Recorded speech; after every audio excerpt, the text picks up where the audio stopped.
into the world of Westeros, based on those passages from a Game of Thrones that you sent in. It's amazing how just these snippets, right, can paint such a vivid picture of the world Martin created. Yeah, totally. And, it's like these excerpts, it's like they're little puzzle pieces, right? Right. Each one hinting at these massive power struggles and hidden motives, betrayals. And that sense of impending doom, you know? Like something big is coming, but no one knows what it is yet. Exactly. Like that one with Maester Crescent on Dragonstone. Oh, yeah. That comet just blazing across the sky, summer ending abruptly.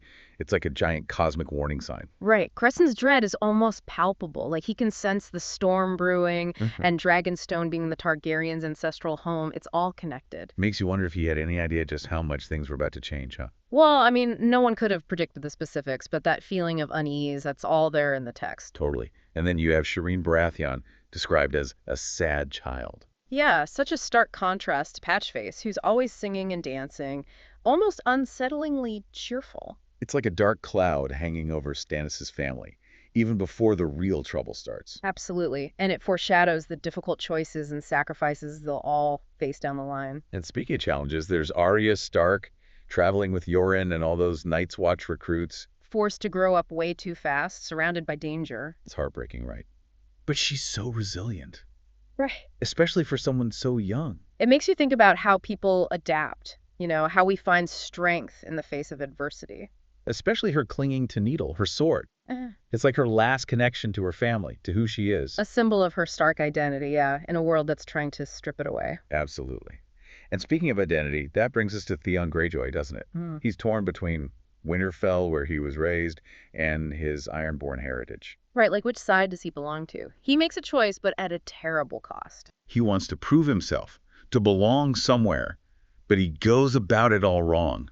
Betrays Robb, seizes Winterfell, and it all spirals out of control. A classic case of good intentions gone bad, I guess. And then you've got Jon Snow heading beyond the wall, encountering the wildlings, starting to question everything he thought he knew. His whole worldview is getting challenged, right? The Night's Watch, the Wall, everything. And then he meets Ygritte, and suddenly it's not just about duty anymore. Exactly, it becomes personal.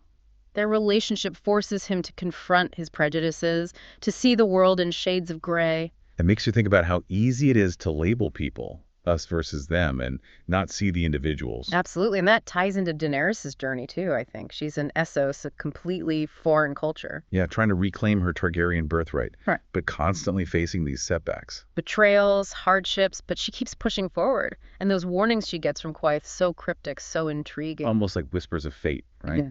Guiding her, warning her. They definitely add this layer of mystery and foreshadowing, hinting at the dangers ahead. It's like those warnings are saying, be careful what you wish for. Power comes with a price. Exactly. And it all circles back to the bigger picture, the political landscape of Westeros, right? The Starks, Yeah. all about honor and duty.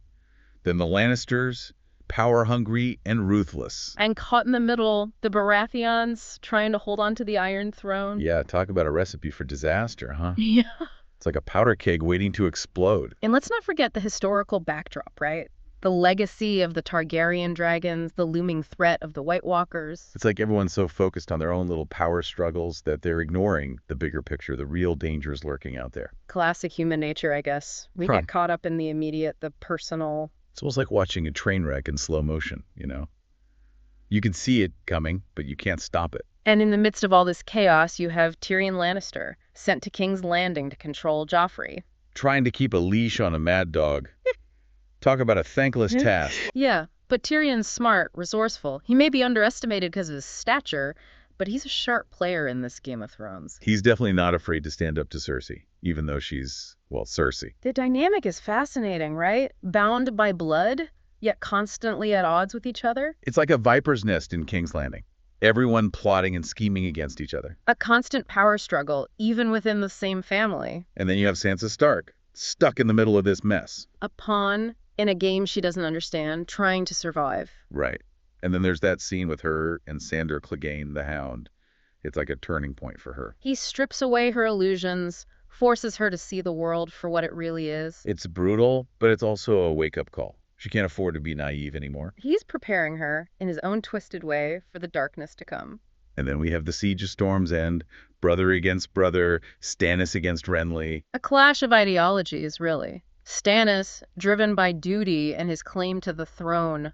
Renly, more charismatic, more focused on winning people over. It's like watching a family tear itself apart, all for this Iron Throne. It raises questions about ambition, about the cost of power, the sacrifices we're willing to make. Yeah, and as Stannis lays siege to his own brother, Catelyn Stark is caught in the middle, desperately trying to hold her family together. She's such a powerful force, driven by maternal love, willing to do whatever it takes to protect her children. She's trying to negotiate, to bargain, to find some way out of this mess. And it leads her to make some very risky decisions, like releasing Jaime Lannister. A desperate gamble, hoping to get her daughters back. A mother's love, even in the face of war and chaos, it's a powerful motivator. Absolutely. It just goes to show, in this world of Westeros, no choice is without consequence. Every action ripples outward, affecting not just individuals, but the fate of kingdoms. It's a reminder that even in a world of fantasy, of dragons and magic, it's ultimately human choices that drive the story forward. And those choices, as we've seen, can be both inspiring and terrifying. And just when you think you've got a handle on things, Martin throws another curveball, like the Battle of the Blackwater. A pivotal moment, the fate of King's Landing hanging in the balance. Tyrion Lannister, the Imp, showing everyone what he's really capable of. Brilliant military tactics, using wildfire, a dangerous but effective weapon. But victory comes at a price, doesn't it? Lives lost, the city scarred. And Tyrion himself, wounded, betrayed, stripped of power. It's a brutal reminder that no one is safe in this Game of Thrones. Even those who play it masterfully can become victims of its cruel twists and turns. And while all this is happening, Theon Greyjoy's hold on Winterfell is slipping away. He's made too many enemies, betrayed too many people. His arrogance and cruelty have alienated everyone, even those who once supported him. It's a lesson in hubris, a cautionary tale about the corrosive nature of power. And as Theon's world crumbles, Daenerys across the Narrow Sea is finally starting to see a path to Westeros. Her dragons are growing stronger, her resolve hardening. She's becoming the leader she was always meant to be, but the journey is far from over. And back in King's Landing, Cersei Lannister, facing defeat, contemplates a truly horrifying act. Driven by fear, by desperation, she considers something unthinkable. A mother's love can be a powerful force, but so can a mother's fear. And in Cersei's case, it seems that fear has twisted her love into something dark and dangerous. It's a chilling reminder that in this world, even the most sacred bonds can be broken. And as we reach the halfway point of our deep dive, it feels like the storm is only just beginning. The pieces are in place, the players are making their moves, and the fate of Westeros hangs in the balance. And we can't wait to see what happens next. Stay tuned, because things are about to get even more intense. To poison Tommen, her own son. She'd rather see him dead than captured by Stannis. Wow. I mean, we know Cersei's ruthless, but that's a whole other level. It shows how far she'll go, right? Her own child, just a pawn in her game. And it makes you think, like, what kind of mother does that? What kind of person? It's definitely a chilling example of how power and fear can warp someone. And it's so different from Catelyn, releasing Jaime, risking everything for her daughters. Two mothers facing impossible choices, but with completely different motivations. Yeah, and speaking of impossible choices, we got to talk about Jon Snow. Things get pretty intense for him beyond the wall. He's ordered to kill Qhorin Halfhand to prove his loyalty to the wildlings. Imagine that, having to take a life to prove you're one of them. Talk about a moral dilemma, right? His vows to the Night's Watch, his growing feelings for Ygritte, it's all pulling him in different directions. Yeah, it's like he's caught between two worlds trying to figure out who he really is. And his feelings for Ygritte, it makes it even more complicated. Love and duty clashing in the middle of this brutal world. Definitely adds a human dimension to the whole conflict, right? It's not just about armies and battles. It's about these individual struggles, the choices we make when the stakes are high. Exactly. And sometimes those choices have devastating consequences, like with Theon back at Winterfell. He makes a terrible decision. Oh, you mean faking and Bran and Rickon's deaths? Yeah, having those farm boys killed and pretending it was them. It's hard to even talk about. I mean, how does someone go that far? Desperation, I think. Trying to hold on to power he never really had. Thinking it'll secure his position. But it backfires spectacularly, doesn't it? Totally. He becomes the villain, hated by everyone, even himself, probably. It's like a cautionary tale, right? Yeah. About what happens when ambition and power go unchecked. It makes you think about leadership, right? What makes a good leader, a just leader? Theonon clearly didn't have it. While Theon's falling apart, Bran Stark's journey north takes a more mystical turn. Oh yeah, his warg abilities, his connection to summer, the dreams. It's getting pretty intense. He's like tapping into this ancient power, something beyond the everyday world. It's like he's on this path, this destiny, but we don't know where it leads yet. And it's happening as Daenerys, over in Korth, is facing her own set of challenges. Betrayal, lack of resources, it's like one step forward, two steps back. Yeah, but she's learning, adapting, becoming more cautious, more ruthless when she needs to be. She's starting to understand what it really means to rule, to have power. And her dragons, they're growing too. A symbol of her power, a reminder of the force she has within her. Right. The world's forgotten about dragons, but Daenerys is going to show them what they're capable of. And speaking of powerful women, Cersei Lannister, she's not giving up without a fight. Even with Stannis at the gates of King's Landing. She's always got a plan, a scheme brewing. Cersei's not one to go down without a fight. That's for sure. It's what makes her so dangerous, but also so fascinating. You never know what she's going to do next, but you can bet it'll be dramatic. That's the thing about Martin's characters. They're all so complex, so unpredictable. And that's what keeps us hooked, right? The constant twists and turns, the moral dilemmas. It's not just entertainment, it's like a reflection of human nature, all its flaws and complexities. Absolutely.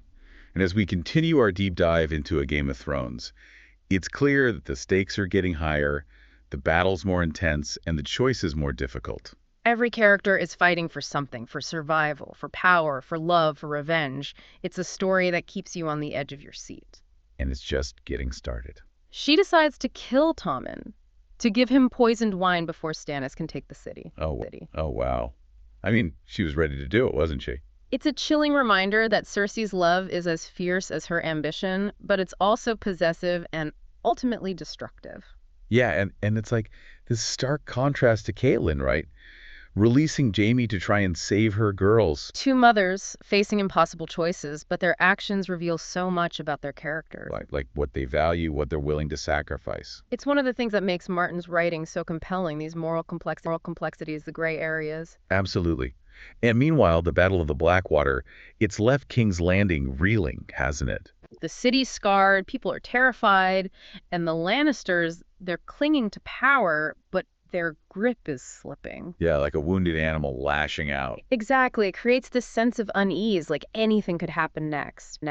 And then there's Jon Snow, still beyond the wall, his feelings for Ygritte growing stronger. He's torn, isn't he? Between his duty to the Night's Watch and this new connection he feels with the wildlings. Yeah, he's starting to see the world differently, question everything he thought he knew. It's a classic coming-of-age story, but with these epic life-or-death stakes. And his choices, they could have huge consequences, not just for him, but for everyone. He's a bridge between two worlds that are on a collision course. And then you have Bran heading further north, his powers growing, those prophetic dreams. He's on this journey of discovery, uncovering ancient secrets, facing ancient dangers. It's almost like he's being drawn towards something, a destiny he doesn't fully understand. And it's happening as Daenerys finally is making her way towards Westeros. She's gathered her forces, her dragons are getting bigger. She's ready to take what's hers. Her journey's been long and brutal, but it's forged her into a leader, someone who inspires loyalty and fear. Right, like a force of nature about to unleash on Westeros. And as she sets sail, Catelyn Stark back in Westeros is dealing with the fallout of her decision to free Jaime. It's caused chaos, divided loyalties. Her intentions were good, but the consequences, they're rippling outward. A reminder that even in a world of magic and dragons, it's human actions, human choices that shape the course of events. Yeah, and speaking of consequences, Theon Greyjoy back at Winterfell, he's really messed things up, hasn't he? His betrayal, his cruelty, it's all come back to haunt him. He's lost everything, the respect of the North, his own sense of self. It's a tragic downfall, really. A cautionary tale about the dangers of ambition and pride.